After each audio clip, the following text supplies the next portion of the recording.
If I had to credit any one performer with setting the precedent for soul, R&B, and what we now know as Quiet Storm, it would have to be the late Marvin Gaye.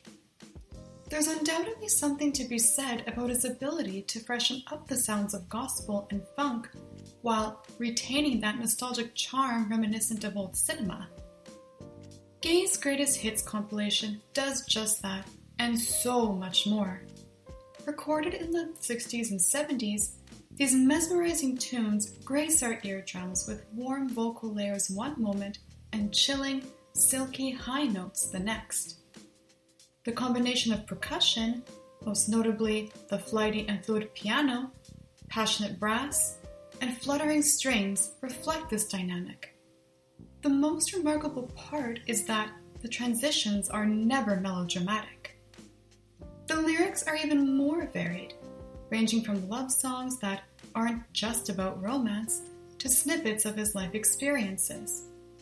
I always appreciate when artists are attuned to both their personal growth and surroundings as the world continues to change, revealing plenty about their values and lessons for the listener to think about.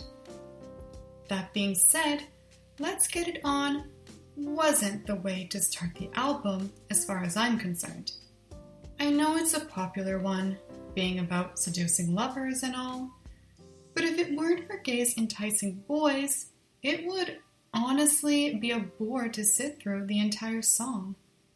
For a track so essentially charged, you'd think it'd keep up the momentum after those initial funky notes on the electric guitar. Luckily, that's my only gripe with the compilation. Gaye challenged outdated gender types in I Heard It Through the Grapevine by sharing vulnerable thoughts about losing his partner to someone else. He had every right, in song at least, to be upset. Discovering you've been betrayed through gossip has got to be more humiliating than being left via text message. There's nothing more crucial for a successful relationship than wanting proper communication.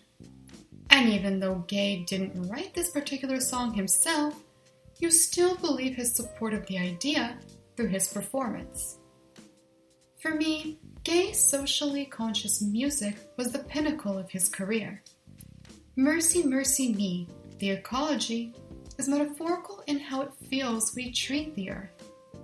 The poignant instrumentation in the second half of the song, complete with a piano gliss, saxophone, and triangle, tries to stay determined, yet is painfully unsure of our future.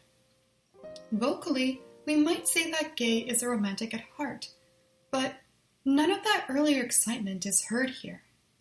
Instead, he weeps for the planet, and perhaps rightfully so. I consider What's Going On a companion piece to the aforementioned song, if only because they're musically similar.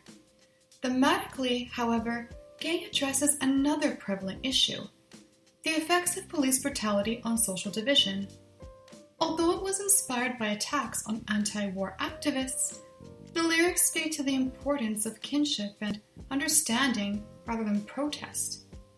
When I hear it, I can't help but think of the current Black Lives Matter movement, which proves its staying power after so many decades. Sharing and advocating for whatever it is you care about will never go out of style. Just because something has been made into a hashtag doesn't always mean it's a commodity that'll eventually run its course. Keeping it alive is up to us. And that's why I enjoy running this series. Because even a little inspiration we find through music can empower us no matter how long it takes. And Gaye certainly did that in his time.